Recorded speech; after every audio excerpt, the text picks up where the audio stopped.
ಸಾಕತ್ ಕ್ರೇಜಿಯಾಗಿದೆ ಗುರು ಗಾಡಿ ಮಾತ್ರ. ಹಾಲೋಜನ್ ಇಂಡಿಕೇಟರ್ಸ್ ಕೊಟ್ಟಿದ್ದಾರೆ. ಹಾಗೆ ಇದೊಂದು ಇಂಡಿಕೇಟರ್ ಫಾಲ್ಟ್ ಅಂತ ಹೆವಿ ಇದೆ. ಲೈಟಾಗಿ ಏನಾದರೂ ಗಾಡಿ ಬಿತ್ತು ಅಂದರೆ ಕೈಗೆ ಬಂದ್ಬಿಡುತ್ತೆ. ಒಳ್ಳೆ ವಿಂಗ್ಸ್ ಇದ್ದಂಗಿದೆ ಗುರು. ಮಿರರು ಒಳ್ಳೆ ವಿಂಗ್ಸ್ ಇದ್ದಂಗಿದೆ ಎರಡು ಸೈಡೂ. ಬಟ್ ವಿಂಗ್ಸ್ ಇರಬಾರ್ದು ನಮಗೆ. ಅಂತೂ ಏನು ಖುಷಿ ಪಡ್ತಾರೋ ಇಲ್ವೋ ಗೊತ್ತಿಲ್ಲ. ಲುಕ್ಸು ಮತ್ತು ಮೈಲೇಜಿಗೆ ಖುಷಿ ಪಡಿ. ನೀವು ಮಿಸ್ ಮಾಡ್ಕೊಳಕ್ಕೆ ಹೋಗಬೇಡಿ. ನಿಮ್ಮ ಡ್ರಿಂಕ್ಸ್ನ ನೀವೇ ಕವರ್ ಅಪ್ ಮಾಡ್ಕೋಬೇಕು.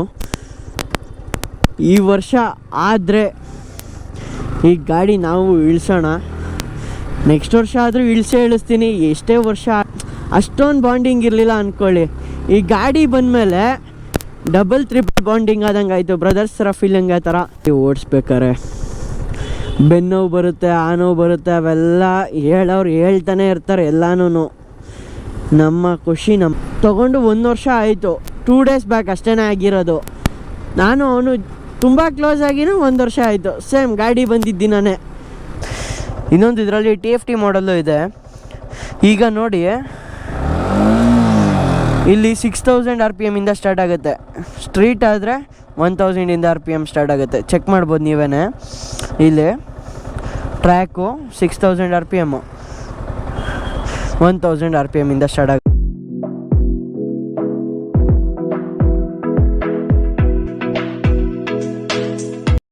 ಹಾಯ್ ಹಲೋ ನಮಸ್ಕಾರ ಎಲ್ಲರಿಗೂ. ಇನ್ನೊಂದು ಹೊಸ ವ್ಲಾಗ್ಗೆ ವೆಲ್ಕಮ್. ನಾನು ನಿಮ್ಮ ಟಾಕ್ ರೈಡರ್ ಕನ್ನಡಿಗ ಗಗನ್ ಭಗವತ್ ಮಾತಾಡ್ತಾ ಇರೋದು. ಈಗ ನಮ್ಮ ಕಣ್ಣ ಮುಂದೆ ಇದೆ R15. ಇದರ ಇಂಜಿನ್ ಸ್ಪೆಸಿಫಿಕೇಷನ್ ನೋಡೋಣ ಅಂತ ಬಂದರೆ 155cc ಇಂಜಿನು, ಹಾರ್ಸ್ ಪವರ್ ಬಂದು 18.1. ಹಾಗೆ ನ್ಯೂಟನ್ ಮೀಟರ್ ಟಾರ್ಕ್ ಬಂದು 14 ನ್ಯೂಟನ್ ಮೀಟರ್ ಟಾರ್ಕು. ಹಾಗೆ SD ಸಸ್ಪೆನ್ಷನು, ಹಾಗೆಯೇ ಹಿಂದೆಗಡೆ ಮೋನೋಶಾಕ್ ಸಸ್ಪೆನ್ಷನು. ರೇರ್ ಲೈಟ್ ಬಂದ್ಬಿಟ್ಟು ಹ್ಯಾಲೋಜನ್ ಟೈಲ್ ಲೈಟು, ಹಾಗೆ ಹ್ಯಾಲೋಜನ್ ಇಂಡಿಕೇಟರ್ಸು. ಹಾಗೆ ಫ್ರಂಟ್ ಅಂತ ಬಂದರೆ LED DLLs ಕೊಟ್ಟಿದ್ದಾರೆ, LED ಲೈಟ್ ಕೊಟ್ಟಿದ್ದಾರೆ. ಹಾಗೆ ಹ್ಯಾಲೋಜನ್ ಇಂಡಿಕೇಟರ್ಸ್ ಕೊಟ್ಟಿದ್ದಾರೆ. ಹಾಗೆ ಇದೊಂದು ಇಂಡಿಕೇಟರ್ ಫಾಲ್ಟ್ ಅಂತ ಹೆವಿ ಇದೆ.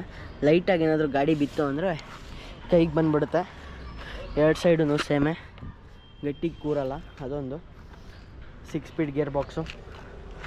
ಹಾಗೆ ಟೈರ್ ಸೆಕ್ಷನ್ ಅಂತ ಬಂದರೆ 90 ಸೆಕ್ಷನ್ ಫ್ರಂಟು, ಬ್ಯಾಕ್ ಸೈಡ್ ಬಂದು 140 section tyre section. Rim colour ಬಂದು ಆರೆಂಜ್ ಬರುತ್ತೆ. ಇದರಲ್ಲಿ ಫುಲ್ ಬ್ಲ್ಯಾಕ್ ಥರ ಕಾಣಿಸ್ತಾ ಇದೆ, ಸ್ವಲ್ಪ ಗಲೀಜಾಗಿದೆ, ಅದಕ್ಕೋಸ್ಕರ. ಗಾಡಿ ಮಾತ್ರ ಕ್ರೇಜಿಯಾಗಿ ಕಾಣೋದು ಗುರು.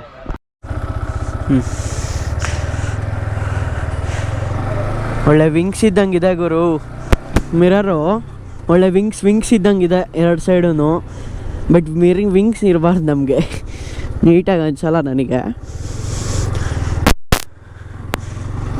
ಬಟ್ ಮಾತ್ರ ಗಾಡಿ ಓಡ್ಸೋಕ್ಕೆ ಕ್ವಿಕ್ ಶಿಫ್ಟರ್ ಇದೆ, ಗ್ಲಿಪ್ಪರ್ ಇಲ್ಲ ಇದರಲ್ಲಿ. ಕ್ವಿಕ್ ಶಿಫ್ಟರ್ ಇದೆ, ABS ಇದೆ, ಟ್ರ್ಯಾಕ್ಷನ್ ಕಂಟ್ರೋಲ್ ಇದೆ. ಹಾಗೆ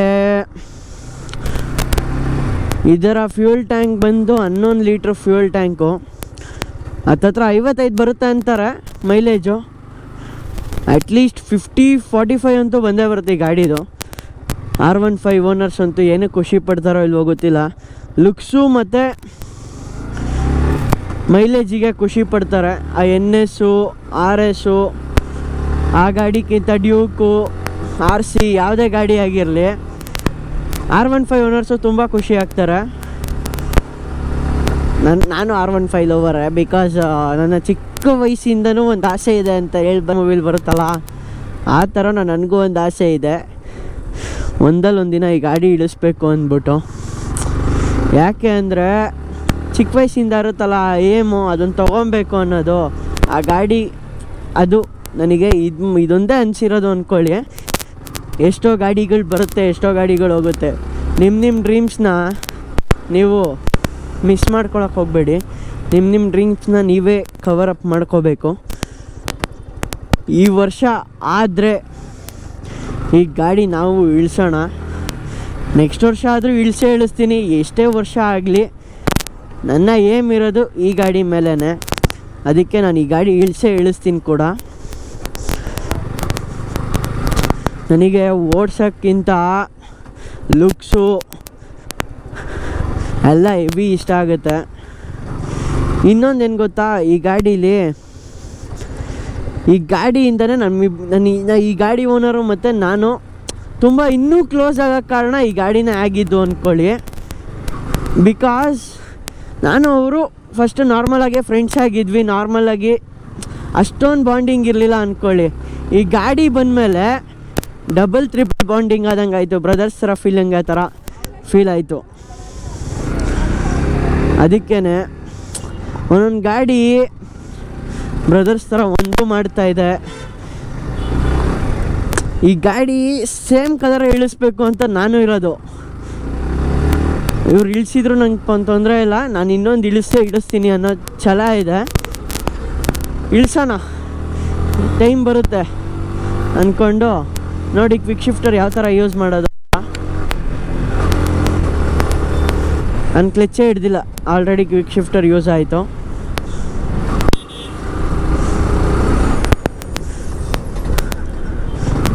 ನೋಡಿ ಇನ್ನೊಂದು ಸತಿ ಹಂಗೆ ಮಾಡ್ತೀನಿ.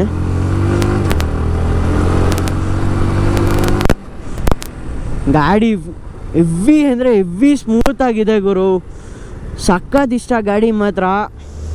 ಇದರಲ್ಲೂ BS3 ಅಂತ ಇದ್ದೀನಿ, ಪಕ್ಕದಲ್ಲೂ ಸೇಮ್ ಗಾಡಿನೇ, ಹೊಸ ಗಾಡಿ ಗುರು, ಕ್ರೇಜಿ. ಅದೇ ಥರನೇ ನನಗೂ ಇರೋದು. ನಾನು ಇಳಿಸೋಣ, ಟೈಮ್ ಬರುತ್ತೆ. ಸೇಮ್ ಗಾಡಿ ಸೇಮ್ ಕಲರು, ನಾನು ಅದೇ ಥರನೇ ಇಳಿಸ್ಬೇಕು ಅನ್ನೋ ಆಸೆ ಇದೆ. ಇಳಿಸೋಣ, ಟೈಮ್ ಬರುತ್ತೆ. ತುಂಬ ಖುಷಿ ಆಗ್ತಾಯಿದೆ ಗುರು ಈ ಗಾಡಿ ಓಡಿಸ್ಬೇಕಾರೆ. ಬೆನ್ನೋವು ಬರುತ್ತೆ, ಆ ನೋವು ಬರುತ್ತೆ, ಅವೆಲ್ಲ ಹೇಳೋರು ಹೇಳ್ತಾನೆ ಇರ್ತಾರೆ. ಎಲ್ಲನೂ ನಮ್ಮ ಖುಷಿ ನಮ್ಮ ಕೈಯಲ್ಲಿದೆ ಅಂತಾರಲ್ಲ, ಆ ಥರ ನನಗಿದು. ನಾನು ಸಿಕ್ಕಾಬಟ್ಟೆ ಯಮಹಾ ಫ್ಯಾನ್. ನಾನು RX-ಇಂದ ಹಿಡಿದು R15, R3, MT3, ಆಮೇಲೆ ಇನ್ನೂ ಯಾವುದಾದ್ರು ಒಳ್ಳೊಳ್ಳೆ ಗಾಡಿಗಳಿದೆ ಗುರು, ಬಾಯಿಗೆ ಬರ್ತಾಯಿಲ್ಲ ಈಗ. ತುಂಬ ಒಳ್ಳೊಳ್ಳೆ ಗಾಡಿಗಳಿದೆ ಅದರಲ್ಲಿ. ಅದು MT-ನೇ ಆಗಿರಲಿ, R3ನೇ, R1. ನನಗೆ ಇನ್ನೊಂದು ದೊಡ್ಡ ಏಮ್ ಇರೋದು ಒಂದೇ ಗುರು, ಎಲ್ಲ R ಸೀರೀಸ್ನ ನಾನು ಇಳಿಸ್ಬೇಕು ಅಂತ. ಇದು ಪೂರ್ತಿ ಲೆವೋಟಲ್ಲೇ ಓಡಿಸ್ತಾ ಇರೋದು. ಇದು ಪೂರ್ತಿ ಲೆವೋಟ್ ಒಳಗಡೆ, ನನಗೆ ಗೊತ್ತಿರೋ ಲೆವೋಟಲ್ಲೇ. ಗಾಡಿ ತುಂಬ ಖುಷಿ ಕೊಡ್ತಾಯಿತ್ತೆ ನನಗೆ ಆ್ಯಕ್ಚುಲಿ. ಇವತ್ತು ಈ ಕಾನ್ಸೆಪ್ಟ್ ಮಾಡಬೇಕು ಅಂತ ರೆಡಿಯಾಗಿ ಇನ್ನೂ ಬಂದಿರಲಿಲ್ಲ, ಬಟ್ ಮಾಡೋಣ ಅಂತಲೇ ಬಂದಿದ್ದೆ ಅಷ್ಟೇ. ಅದು ಇವತ್ತೇ ಆಗ್ತಾಯಿದೆ. ಜೊತೆಗೆ ಈ ಗಾಡಿ ತೊಗೊಂಡು 1 ವರ್ಷ ಆಯಿತು, 2 days ಬ್ಯಾಕ್ ಅಷ್ಟೇ ಆಗಿರೋದು. ನಾನು ಅವನು ತುಂಬ ಕ್ಲೋಸ್ ಆಗಿನೂ 1 ವರ್ಷ ಆಯಿತು. ಸೇಮ್ ಗಾಡಿ ಬಂದಿದ್ದೀನೇ, ಅವ್ರಿಗೂ ಟೆಕ್ಸ್ಟ್ ಮಾಡಿದ್ದು, ನಾವು ತುಂಬ ಕ್ಲೋಸ್ ಆಗಿದ್ದು ಅಲ್ಲಿಂದನೇ. ಹಂಗಾಗಿ ನೋಡಿ ಕ್ವಿಕ್ ಶಿಫ್ಟರು ಸ್ಟ್ರೀಟಲ್ಲಿ ಓಡಿಸ್ತಾ ಇರೋ ಥರ. ಇದು ಮೋಡ್ ಚೇಂಜ್ ಮಾಡೋದು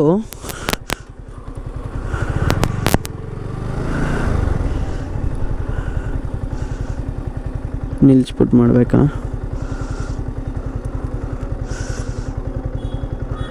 ಹಾಂ, ಟ್ರ್ಯಾಕ್ ಇದು.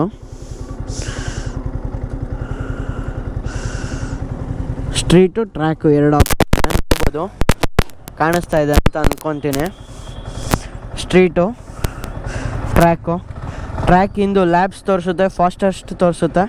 ನೀವೇ ನೋಡ್ಬೋದು ಯಾವ ಥರ ಕಾಣಿಸ್ತಾ ಇದೆ ಅಂದ್ಬಿಟ್ಟು. ಇನ್ನೊಂದು ಇದರಲ್ಲಿ TFT ಮಾಡಲ್ಲು ಇದೆ. ಈಗ ನೋಡಿ, ಇಲ್ಲಿ 6000 RPM ಇಂದ ಸ್ಟಾರ್ಟ್ ಆಗುತ್ತೆ. ಸ್ಟ್ರೀಟ್ ಆದರೆ 1000 RPM ಸ್ಟಾರ್ಟ್ ಆಗುತ್ತೆ. ಚೆಕ್ ಮಾಡ್ಬೋದು ನೀವೇ. ಇಲ್ಲಿ ಟ್ರ್ಯಾಕು 6000 RPM, 1000 RPM ಇಂದ ಸ್ಟಾರ್ಟ್ ಆಗುತ್ತೆ. ಇನ್ನೊಂದು ಈ ಗಾಡಿ ಸೌಂಡ್ ಕೇಳಿಸಿಲ್ಲ ಅಲ್ಲ, ಚೂರು ಮುಂದೆ ಹೋಗಿ ಕೇಳಿಸೋಣ. ಇಲ್ಲಿ ಮನೆಗಳಿದೆ ತುಂಬ.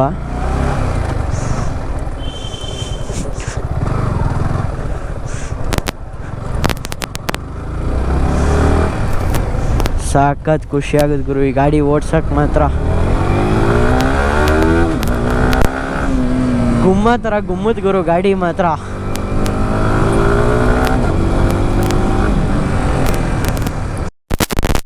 ಗಾಡಿದು sound ಕೇಳಿಸಿಲ್ಲ, exhaust sound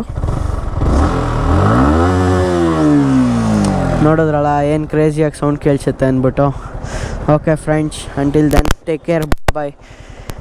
please like, share, subscribe ಮಾಡಿ. ಪಕ್ಕದಲ್ಲಿರೋ ಬೆಲ್ ಐಕಾನ್ನ ಪ್ರೆಸ್ ಮಾಡೋದನ್ನ ಮರಿಬೇಡಿ.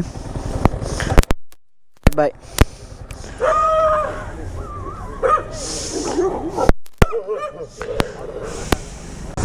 Okay friends, bye. Until then, take care. Bye bye. Goodbye.